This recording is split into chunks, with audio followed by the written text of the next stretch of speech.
자, 그러면 이제 우리가 같이 보다 합시다. 정말 시험이 얼마 안 남아가지고 다들 뭐 예민한 학생들도 있을 것이고 무덤덤한 학생도 있을 것이고 뭐 피곤한 학생도 많이 있을 거예요. 알겠죠? 하지만 그래도 우리가 공부를 할 때 항상성을 유지하는 거 이런 것들 굉장히 중요합니다. 여러분들 수능날 늘 강조하지만 진짜 여러분들 인생에서 가장 컨디션이 나쁜 날이 돼요. 왜냐면은 그 수능이라고 하는 시험이 주는 중압감이랑 스트레스라고 하는 게 어마어마하다 보니까 평소에 괜찮은 것들도 그날은 다 아파오고 막 그래요. 비염 있는 사람들은 막 비염 다 심하게 터지고 막 그러거든요. 그러니까 자꾸 그러면서 컨디션 조절하는 거 거기에 이제 플러스 컨디션이 좀 나쁘더라도 집중력을 유지하는 거 이런 것들 굉장히 주의할 필요가 있습니다. 알겠습니까? 자, 그런 거 이제 염두에 두면서 우리가 이번 시간에 품사에 대해서 한번 공부를 해보도록 합시다. 자, 먼저 품사의 개념부터 살펴보면 품사는 단어를 공통된 성질에 따라서 그죠? 분류를 해놓은 갈래다라고 되어 있습니다. 자, 여기서 이제 분류의 기준이 되는 공통된 성질이라고 하는 것, 분류 기준이 되는 것은 바로 형태. 형태가 변하느냐, 변하지 않느냐. 그 다음 기능. 문장 속에서 어떤 기능을 할 수 있는가. 그리고 의미. 의미상 어떤 차이들이 있는가. 요렇게 세 가지 분류 기준에 따라서 낱말을 나누어 놓은 갈래가 바로 품사입니다. 알겠습니까? 자, 우리 국어에서는 기본적으로 품사는 자, 한국어에서는 그렇죠? 기본적으로 구품사 체계를 가지고 있습니다. 여러분들이 품사하면은 항상 어려운 이유는 다른 게 아니에요. 영어를 워낙 어렸을 때부터 자꾸 영어 위주로 품사를 공부를 하다 보니까 영어의 품사를 생각을 하고 사실상 좀 비슷한 부분도 많고 다른 부분도 많거든요. 그러다 보니까 자꾸 영어랑 헷갈려서 힘든 거지 이 두 개는 그냥 다른 체계다라고 생각하고 여러분들이 접근하면은 또 생각보다 그렇게 어렵진 않아요. 알겠습니까? 자, 그래서 우리 국어는 영어에는 8품사지만 국어는 9품사 체계를 취하고 있다는 것도 여러분들이 주의해서 알아둬야 돼요. 자, 그래서 예를 보면 여기서 가방, 우산, 의자라고 하는 건 사물의 이름이라는 공통된 성질에 따라서 명사로 묶어놨다라는 거죠. 자, 일단 우리가 품사를 먼저 분류하는 것부터 한번 보도록 합시다. 자, 첫 번째 기준인 형태를 따라서 품사를 분류를 하면은 그쵸? 자, 이 기준은 바로 뭐다? 단어의 모습이 바뀌는가 바뀌지 않는가 라는 걸 기준으로 한다는 거죠. 자, 그래서 형태 변화의 유무에 따라서 나누면은 바로 불변어와 가변어가 여기에 속하게 됩니다. 그렇죠? 불변어라고 하는 건 말 그대로 아닐 불자를 쓰겠죠. 바로 형태 변화가 없는 단어를 우리는 불변어라고 하고 반면에 가변어는 바로 뭐다? 형태 변화가 있는 단어.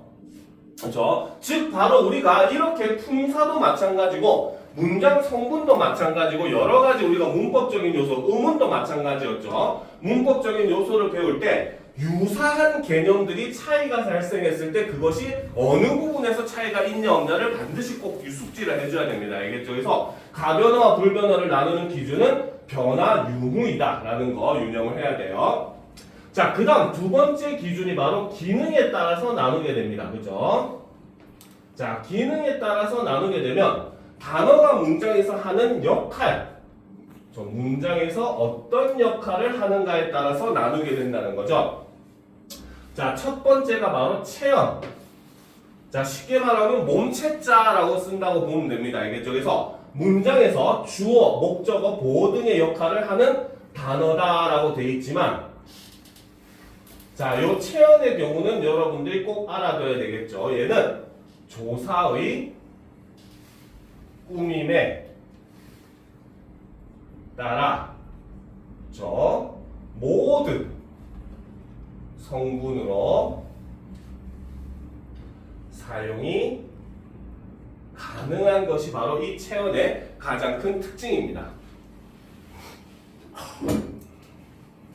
그래서 말 그대로 이따 배우겠지만 예를 들어서 주격 조사가 붙으면 주어, 목적격 조사가 붙으면 목적어, 복격 조사 붙으면 보어, 관형격 조사가 붙으면 관형어, 부사격 조사가 붙으면 부사어, 서술격 조사가 붙으면 서술어, 이런 식으로 모든 성분은 다 사용이 가능해요. 알겠죠? 자, 그 다음 이제 우리가 두 번째 봐야 되는 건 용언.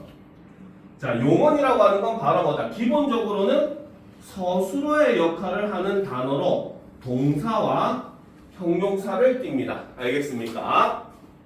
자, 그런데 이 용언이라고 하는 건 정확하게 얘기를 하면 바로 뭐다? 활용이라고 하는 걸 통해 형태가 변하는 낱말을 우리는 용언이라고 볼 수 있다는 거죠. 그래서 용언이라고 하는 건 활용이라고 하는 것을 한다는 것이 가장 큰 특징이다라고 보시면 됩니다. 알겠습니까? 자, 그 다음 이제 수식어원이라고 하는 거는 자, 말 그대로 문장에서 바로 뭐다?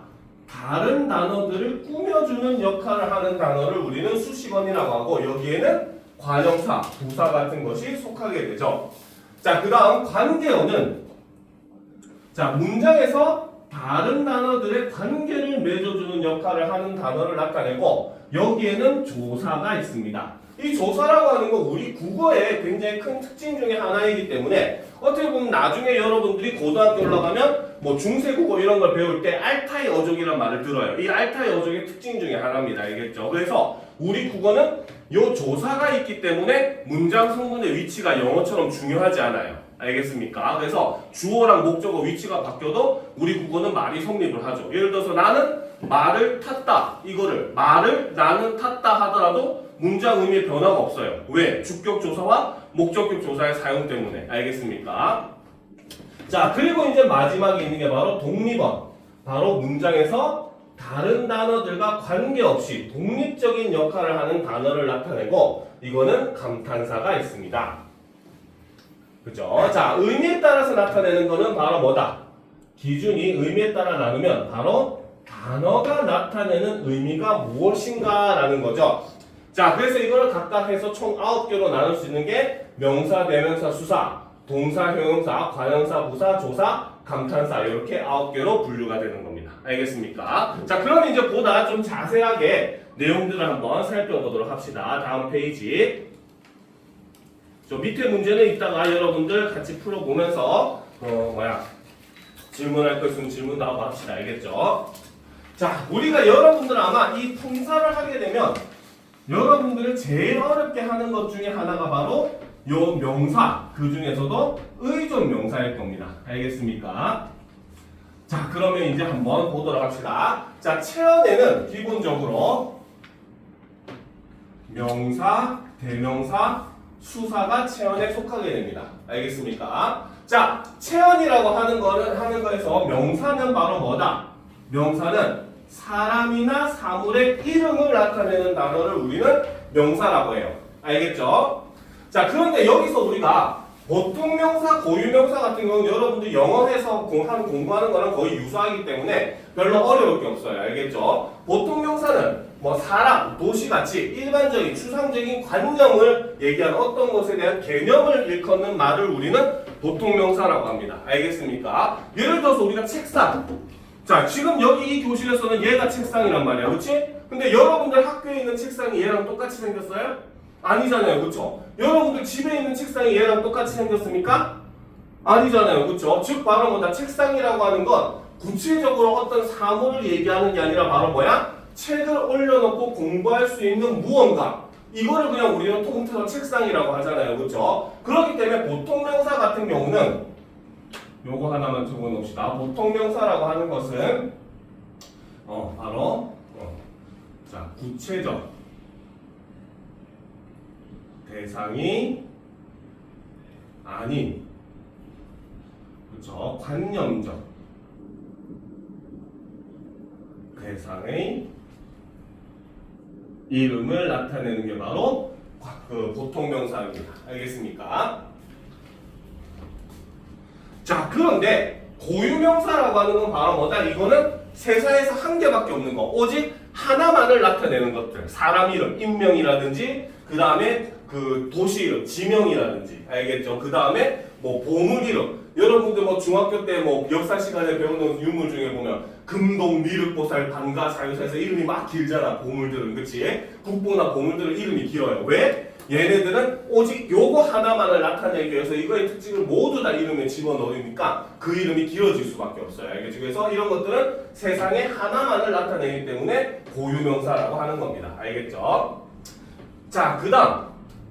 자, 자림 유무에 따라서 나누게 되면 자림 명사, 홀로 쓰일 수 있는 명사와 의존 명사, 홀로 쓰일 수 없는 명사로 나뉠 수가 있어요. 그런데 여기서 의존 명사라고 하는 것은 홀로 쓰일 수 없다라고 하지만 여기서 홀로 쓰일 수 없다라고 하는 것은 의미상 홀로 쓰일 수 없다는 뜻이고 이 말은 이꼴 바로 뭐다? 반드시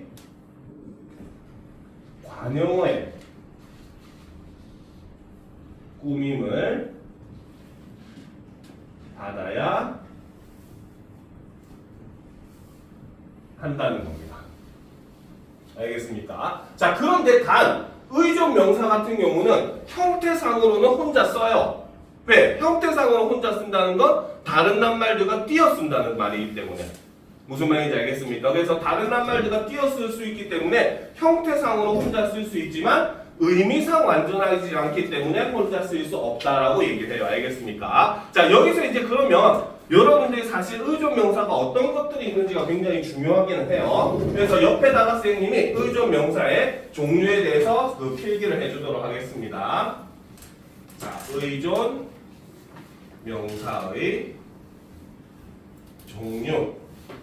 자, 연습장이나 빈 공간에 필기를 하도록 합시다. 자, 의존 명사는 몇 가지 종류로 나눌 수가 있는데, 자, 첫 번째. 자, 보편성 의존 명사.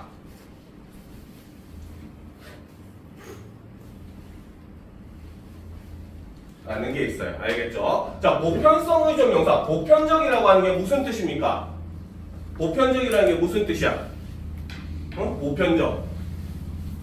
두루두루 다 쓸 수 있다 이런 뜻이잖아요. 그렇죠? 자, 그렇기 때문에 보편성 의존 명사는 자, 바로 조사에 따라 모든 성분으로 다 쓰일 수 있는 의존 명사를 우리는 보편성 의존 명사라고 합니다. 알겠죠? 자, 여기서 있는 보편성 의존 명사에는 자, 어떤 것들이 있는가 하면 바로 분, 사람을 나타낼 때, 그쵸? 이 분은 하잖아요. 그치? 이렇게 사람을 나타내는 분, 그 다음에 이것도 사람을 나타내는 말이죠. 그쵸? 할 이가 누구냐? 그쵸? 갈 이가 없다 이런 식으로. 그쵸? 자, 이런 그 다음 것, 그쵸? 사물을 나타내죠. 그 다음 대, 그 다음 바, 이런 것들이 보편성 의존 명사에 해당합니다. 알겠죠? 자, 그런데 의존 명사는 딱 성분이 고정되어서 쓰이는 의존 명사들이 있어요. 알겠죠? 자, 두 번째 바로 주어성 의존 명사가 있습니다. 자, 이름에서도 알 수 있지만 얘는 뭘로밖에 안 쓰인다? 뭘로밖에? 그치, 주어로밖에 안 쓰인다는 거죠. 그쵸? 그래서 얘는 바로 뭐다? 바로 주격 조사의 꾸밈만 받아 주어로만 사용을 하는 의존 명사를 우리는 주어성 의존 명사라고 합니다. 자, 주어성 의존 명사에는 어떤 것들이 있냐면 바로 기간을 나타내는 말이죠. 그렇죠? 나는 이곳에 온 지 3년이 흘렀다 이런 식으로. 그죠? 그래서 기간을 나타낼 때 하는 그 다음에 수, 나는 운동을 잘 할 수가 있다 할 때 이런 수. 그렇죠?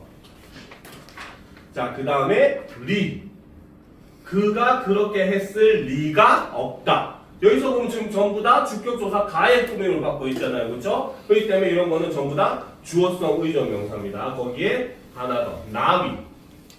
그렇죠. 그렇게 할 나위가 없다. 이런 식으로 얘기를 합니다. 자, 그 다음 이제 세 번째가 바로 서술성 의존명사가 있습니다. 허허이. 그렇죠. 자, 서술성 의존명사는 말 그대로 뭐다? 서술격 조사의 꾸밈만 받아 서술어로만 사용을 하는 의존명사를 서술성 의존명사라고 볼 수 있다는 거죠. 자, 여기에 해당하는 거는 자, 바로 터, 뭐뭐 할 터이다 이런 것들 이다를 붙잖아요. 그렇죠? 그 다음 뿐, 나는 그저 열심히 공부를 할 뿐이다. 뿐, 그렇죠? 그 다음에 따름, 학생은 그저 공부를 할 따름이다. 이런 식으로 얘네들은 전부 다 서술격 조사 이다의 꾸밈만 받을 수 있는 애들이에요. 알겠습니까? 물론 여러분들이 학교 중학교 과정에서 이걸 다 나눌 필요는 없기는 해요. 하지만 이렇게 나누어서 공부를 하면 여러분들이 훨씬 이해가 더 쉬워지기 때문에 더 일부러 나눠주는 겁니다. 알겠죠? 자, 여기까지 다 적었습니까? 여기까지 다 적었어요? 자, 그러면 이제 또 두 번째 네 번째 부사성 의존명사, 다섯 번째 단위성 의존명사까지 보도록 합시다. 자, 네 번째 부사성 의존명사.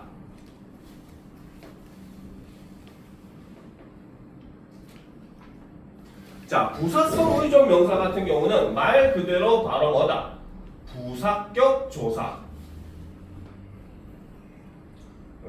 꾸밈을 받아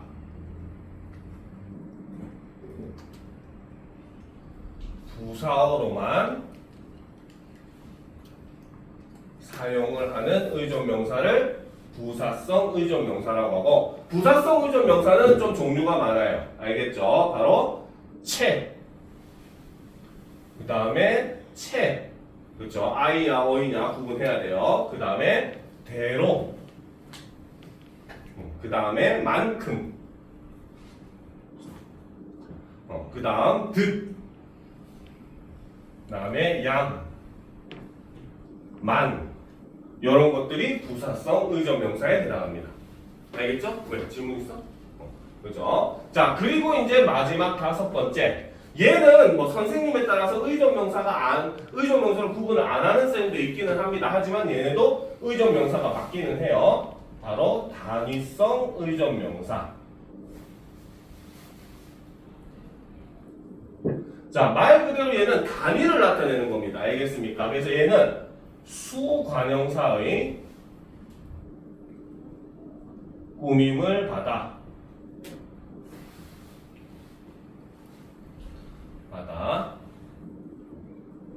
수량 등의 단위를 나타내는 의존명사를 우리는 단위성 의존명사라고 해요. 그래서 단위성 의존명사는 종류가 굉장히 많거든요. 대표적으로 이제 얘만 몇 개를 들면 우리가 그냥 하나의 개수를 셀 때 개, 그죠? 장난감 한 개, 두 개 하잖아, 그렇지? 그때 개, 그죠? 그다음 책을 셀 때 쓰는 권, 한 권, 두 권. 자, 그다음 자동차 같은 거를 셀 때 쓰는 대. 자, 그다음 신발 같은 거를 셀 때 쓰는 켤레. 그렇죠? 그다음에 나무 등을 이제 셀 때 쓰는 그루. 요런 것 등이 전부 다 단위를 나타내주는 의존명사들입니다. 알겠습니까? 그래서 얘네들은 반드시 앞에 수관형사가 와줘야 되는 거예요. 알겠죠? 그래서 이런 것들이 바로 이런 것들은 명사는 명사지만 의미상 불완전하기 때문에 반드시 관형어의 꾸밈을 받아야만 쓸 수 있는 명사, 의존명사들이 된다는 거죠. 알겠습니까? 자, 하지만 얘네를 그 명사로 분류를 하는 이유는 바로 하나입니다. 왜? 문장에서 얘네도 아까 얘기했듯이 형태상으로는 독립적으로 쓰이거든요. 앞말과 띄어서 쓰고 조사의 꾸밈을 받을 수 있고 그 체언이 가져야 되는 조건들을 모두 다 만족하기 때문에 의존명사도 기본적으로는 명사로 분류를 하는 겁니다. 알겠습니까? 자, 그 다음 보다 시작. 자, 대명사는 바로 뭐냐? 사람이나 사물, 장소의 이름을 대신해서, 즉 명사를 대신해서 가리키는 걸 우리는 대명사라고 합니다. 그래서 여기서 대자가 학생들한테 항상 얘기해요. 대명사의 대자가 무슨 대 하면 큰대 하는데 이 대자는 대신할 대자입니다. 대신하다라는 뜻이에요. 알겠습니까? 자, 대명사는 크게 또 두 가지로 나눕니다. 인칭 대명사랑 지시 대명사로 나눌 수가 있어요. 자, 인칭 대명사 같은 경우는 말 그대로 사람을 나타내주는 대명사를 우리는 인칭 대명사라고 이야기를 합니다. 알겠습니까? 자, 그런데 인칭 대명사 같은 거 아마 여러분들 그 중학교 과정이라서 그렇게 어렵게 안 나올 거예요. 알겠죠? 그냥 기본적으로 1인칭, 2인칭, 3인칭 요거 정도로 나뉜다 정도만 알아두면 됩니다. 알겠죠? 1인칭은 말 그대로 자신을 가리킨 거, 화자 자신을 가리킨 거여서 나, 내, 제, 그 다음에 뭐 우리, 그쵸? 그 다음에 뭐 사극이나 이런 데 보면 임금이 자기를 가릴 때 짐, 과인 이런 말들 하잖아요. 그래서 화자가 화자 자신을 가리키는 건 1인칭, 그 다음 청자를 가리키는 게 2인칭, 뭐 당신, 그쵸? 그 다음에 너, 너희 이런 것들 전부 다 2인칭이 되고 3인칭은 바로 이제 화자와 청자 이외의 다른 사람, 그녀, 그들 이런 것들이 3인칭이 됩니다. 알겠죠? 자, 그 다음 지시대명사 같은 경우는 말 그대로 사물이나 장소를 지시할 때 쓰는 걸 우리는 지시대명사라고 볼 수 있다는 거죠. 자, 수사는 정말 쉽습니다. 말 그대로 수량이나 순서를 나타내는 걸 우리는 수사라고 하죠. 수사는 크게 양수사와 서수사로 나뉩니다. 알겠죠? 그래서 양수사는 뭘 가리킨다? 수량.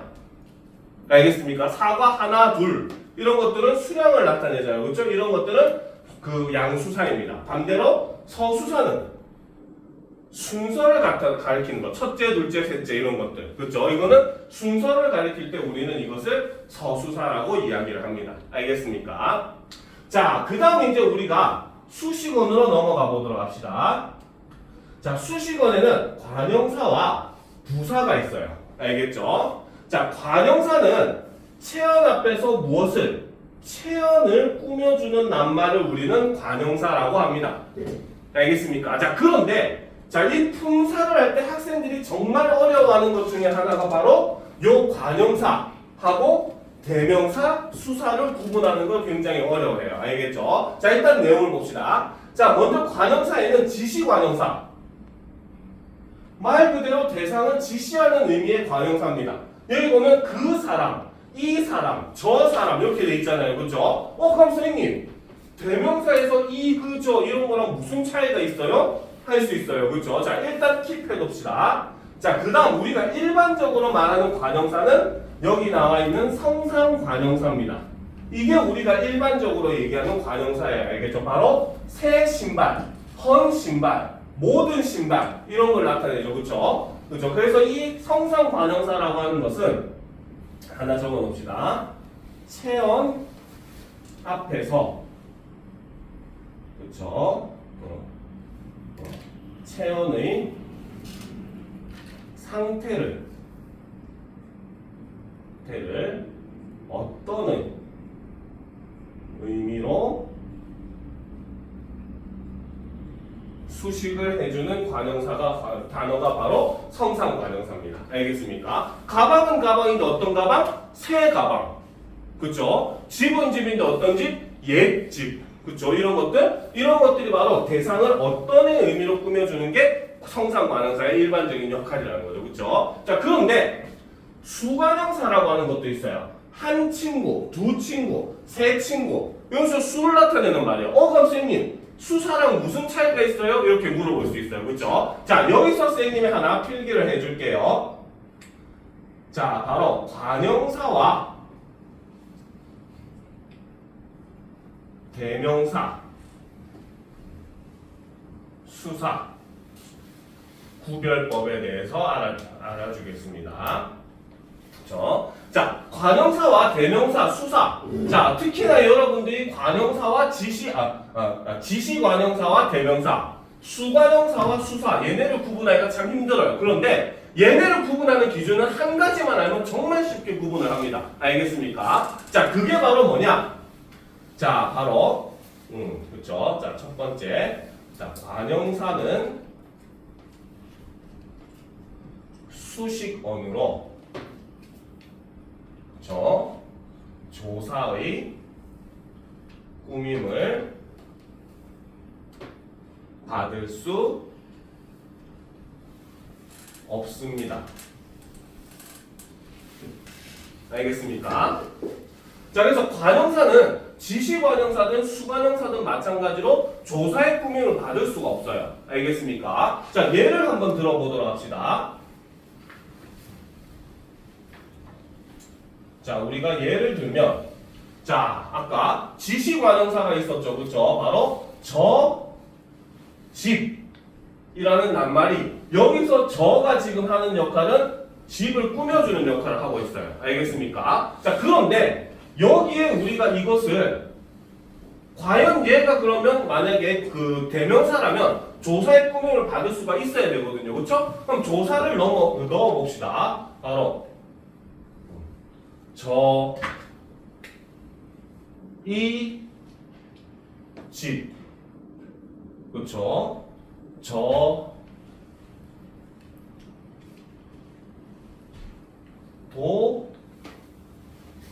집.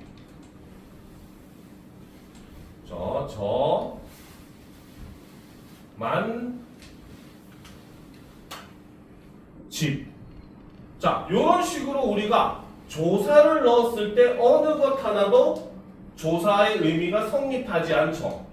그렇죠? 자, 그런데 몇몇 학생들 이런 애들 있어. 선생님, 저기서 저의 집 하면 말이 되는 거 아닌가요? 할 수 있잖아. 그렇지? 근데 저 집하고 저의 집은 의미가 똑같아요? 달라요? 같습니까? 다릅니까? 왜 달라요? 저 집은 무슨 뜻이야? 그치? 가리키는 집이죠. 근데 저의 집은 나의 집이잖아. 그치? 의미가 완전히 달라지잖아. 그쵸? 의미가 달라지면 우리가 이걸 성립한다고 볼 수가 없어요. 알겠죠? 그러니까 지시관형사 같은 경우에 역시 마찬가지 대명사랑 구분할 때도 조사가 붙을 수 있냐 없냐를 봐줘야 됩니다. 알겠습니까? 수관형사도 똑같습니다. 알겠죠? 예를 들어서 사과 한 개를 먹었어요. 그렇죠? 이것도 역시 한이라고 하는 말이 개라는 단위성 의존 명사를 꾸며주거든요. 역시 마찬가지 이 개를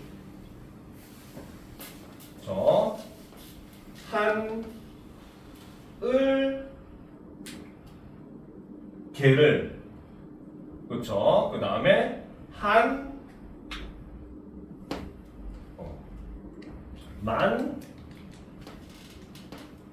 개를. 자, 이런 식으로 할 때도 역시 여기서 조사의 의미가 절대 여기서는 하나도 성립하지 않습니다. 알겠습니까? 그렇기 때문에 관형사와 대명사, 수사를 구별할 때는 한 가지만 보면 돼요. 사실 바로 조사가 붙을 수 있는가 없는가 라는 겁니다. 알겠죠? 자, 반면에 자, 대명사와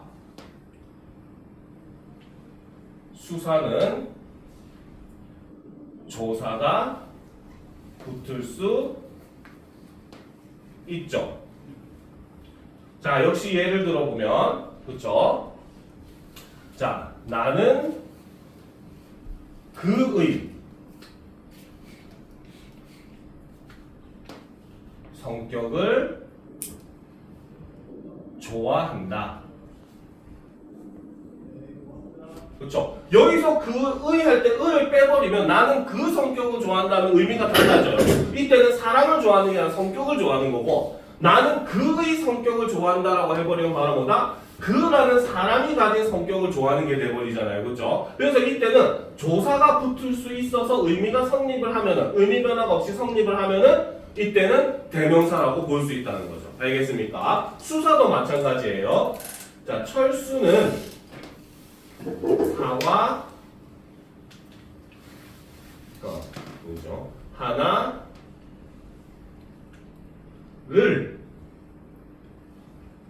먹었다. 자, 이런 문장에서도 마찬가지. 역시 뭡니까? 수사 같은 경우는 체언에 속하기 때문에 바로 조사의 꾸밈을 받을 수가 있는 겁니다. 알겠습니까? 그래서 여러분들이 그 관형사랑 수관형사랑 수사, 지시관형사랑 대명사 구분하는 거 절대 어려워할 필요 없어요. 하나만 해보면 됩니다. 바로 뭐? 아무거나 조사를 붙여봤는데 의미 변화 없이 성립하면은 이 경우는 뭡니까?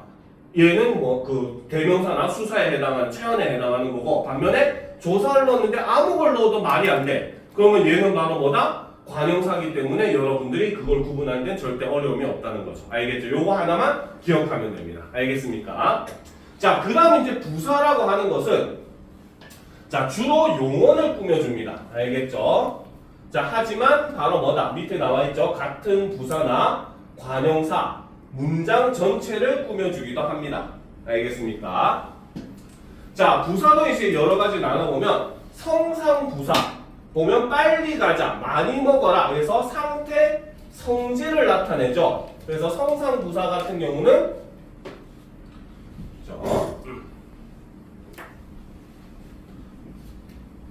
자, 성상부사 같은 경우는 자, 다른 낱말을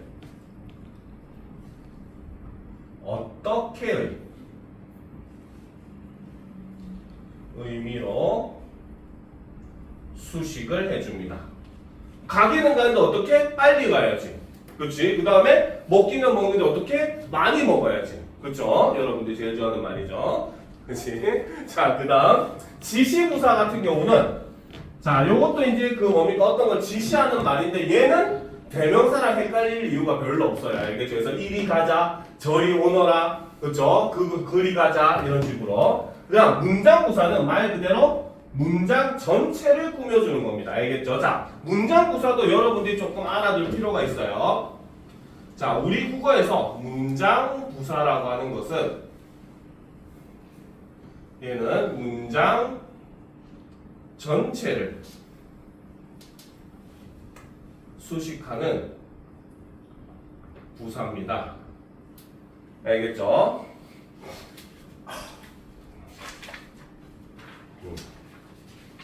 자, 그래서 이 문장 전체를 꾸며주는 부사에는 첫 번째 양태부사가 있습니다.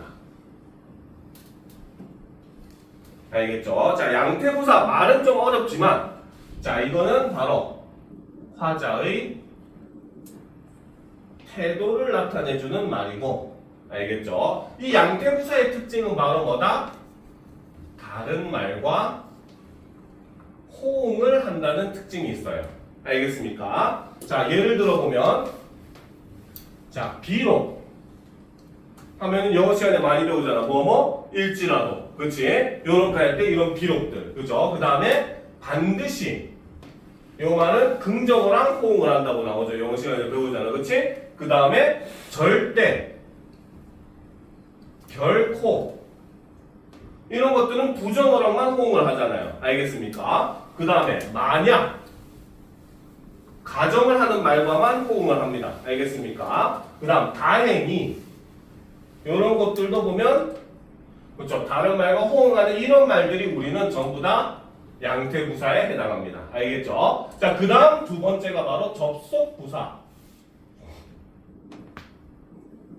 말 그대로 문장과 문장을 이어주는 역할을 하죠.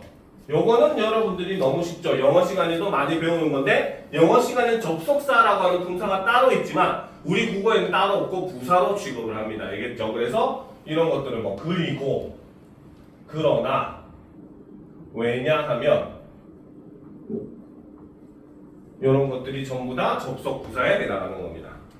알겠습니까? 그래서 이런 것들은 문장 전체를 꾸며주는 말들이기 때문에 여러분들이 조금 외워둘 필요가 있어요. 알겠죠?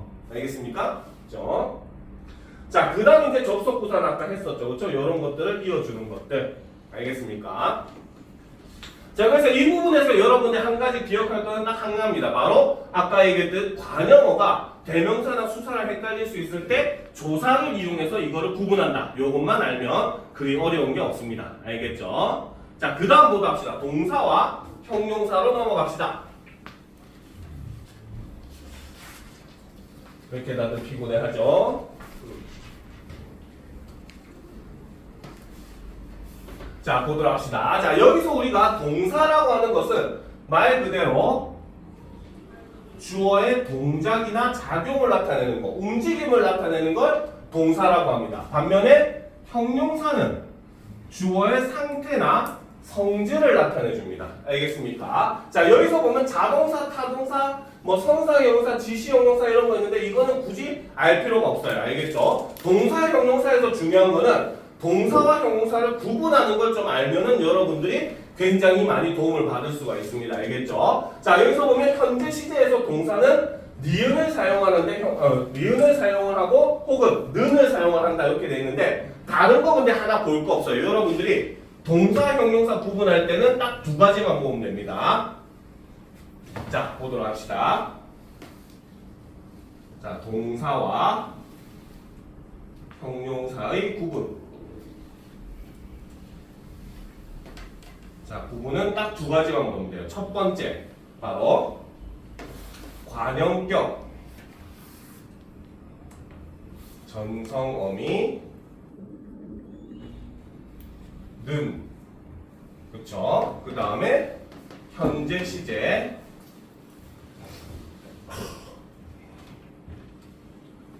현재 시제,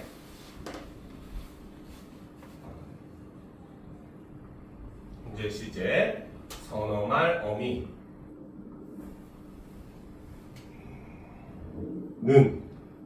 는은 오직 동사만 가능합니다. 는이 붙을 수 있냐 없냐는 요거는 동사와 형용사를 구분하는 가장 큰 요소 중에 하나예요.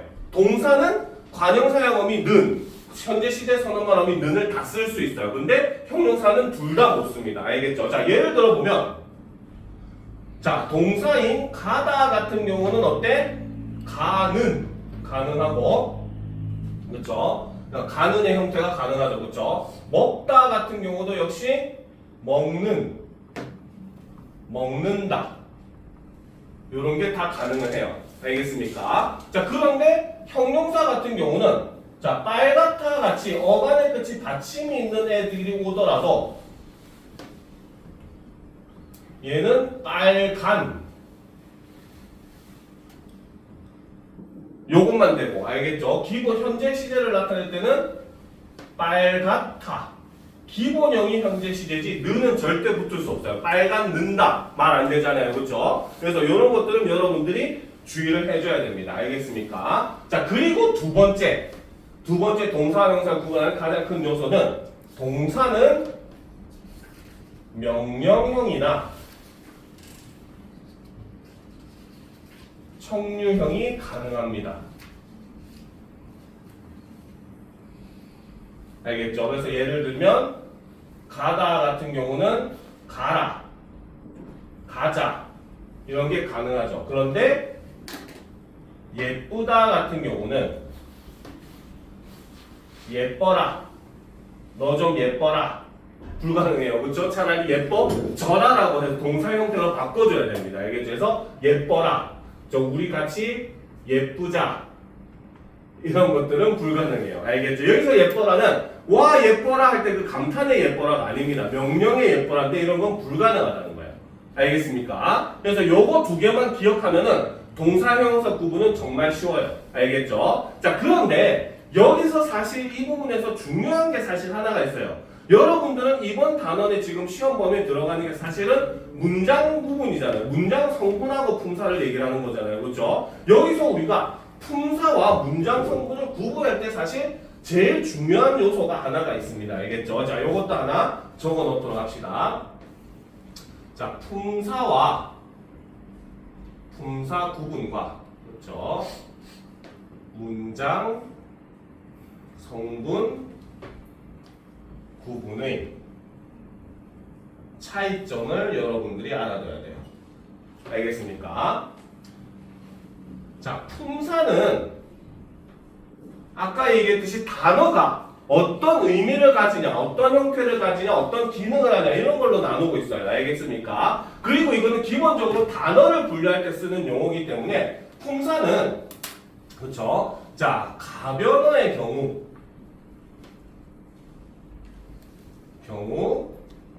기본형을 기준으로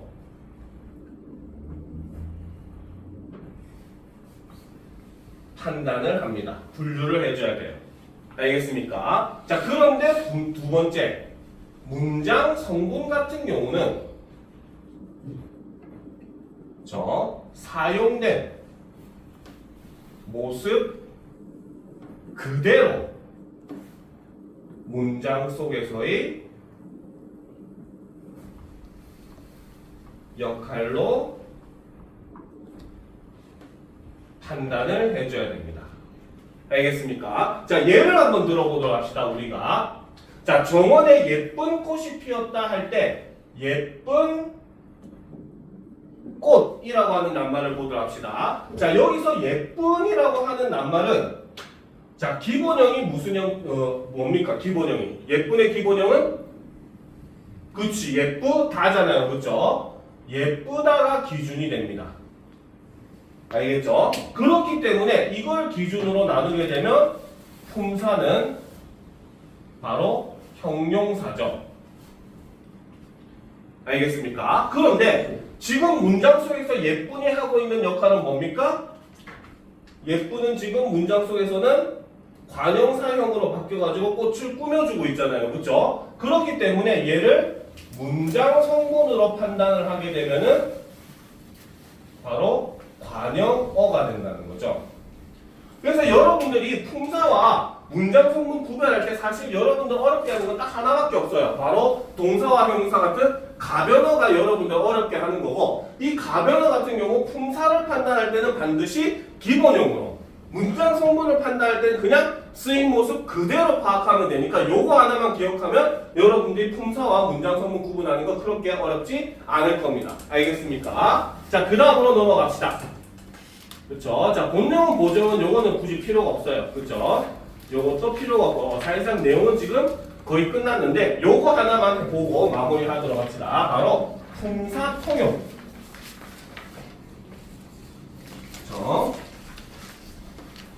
자, 품사 통용은 여러분들이 중학교에서도 요즘은 알아줘야 되는 내용이에요. 자, 품사 통용은 하나의 단어가 두 가지 이상의 품사로 쓰이는 것이다 라고 되어 있는데, 정확하게는 자, 어떤 낱말이 형태나 의미가 같아도 환경에 따라 품사가 달라지는 것입니다. 알겠죠? 자, 그래서 이 품사 통용 같은 경우는 똑같이 생긴 낱말인데 뭡니까? 환경에 따라서 품사가 달라지는 걸 얘기를 합니다. 자, 여기서 보면 명사와 관형사 통용을 보면 철수는 객관적으로 판단했다 할 때 여기서 객관적은 의로라고 하는 조사의 꾸밈을 받았기 때문에 얘는 바로 뭡니까? 명사가 되는 거예요. 알겠죠? 그런데 그것은 객관적 판단이다라고 해버리면 여기서 객관적은 판단을 지금 어떻게 수식을 해주는 형태가 된 거죠. 그렇죠? 이럴 때는 바로 뭐다? 관형사로 쓰였다라고 본다는 거죠. 근데 요거까지는 굳이 볼 필요가 없기는 해요. 제일 중요한 거는 요거. 명사와 조사가 통용이 되는 거. 그 다음에 동사와 형용사가 통용이 되는 거. 요 두 가지만 사실 보면 됩니다. 알겠습니까? 자, 그런데 명사와 조사의 통용도 여러분들이 굉장히 쉽게 구별하는 방법이 하나가 있어요. 알겠죠? 이거는 바로 뭐냐? 그렇죠? 단어의 앞에 체언이 오면 얘는 조사입니다. 알겠습니까? 체언 뒤에서는 반드시 조사니까 붙였어야 돼요. 여기서 보면 지금 참을 만큼이라고 해서 참다라고 하는 동사가 그렇죠? 관형사용으로 바뀐 것 다음에 왔을 때는 바로 얘가 의존 명사이기 때문에 띄어 써줘야 돼요. 알겠죠? 그런데 너만큼 해서 너같이 대명사가 왔을 때는 조사이기 때문에 체언 뒤에서는 조사로 쓰이기 때문에 반드시 붙여줘야 됩니다. 알겠죠? 그러면 여러분들은 복잡하게 생각할 필요 없고 앞에 체언이 왔네? 조사네 붙였어야겠지. 체언이 아니네? 다른 거 뭡니까? 의존 명사네 띄었어야겠지. 이렇게만 생각해주면 돼요. 알겠습니까? 그 다음 동사 형용사 구분은 여러분들 이거 뭐 다른 건 다 볼 필요가 없는데 요거 하나만 보면 돼요. 바로 있다. 자, 있다라고 하는 낱말은 주어가 그렇죠? 의지가 있는 사람 같은 경우 의지를 알 수 있는 경우에는 동사로 쓰입니다. 자, 그런데 반면에 주어가 의지를 알 수 없는 혹은 사물인 경우에는 형용사로 쓰여요. 알겠죠? 나는 학교에 있다. 이렇게 했을 때 여기서 있다는 동사의 의미로 약간 머물다의 의미가 돼요. 알겠습니까? 그래서 나는 학교에 있는다 가능하잖아요. 그렇죠? 근데 책이 책장에 있다. 이때는 책은 의지가 없는 존재이기 때문에 그냥 책장에 존재한다는 의미가 되거든요. 그래서 이때는 책이 책장에 있는다 하면 어색해지잖아. 그렇지? 이거는 성립하지 않는 거예요. 그래서 있다는 동사로 쓰일 때는 는이 붙을 수 있지만 형용사로 쓰일 때는 는이 붙을 수 없는 그런 형태를 취하거든요. 그래서 이런 거 같은 경우는 여러분들이 구별해 주면 됩니다. 알겠습니까?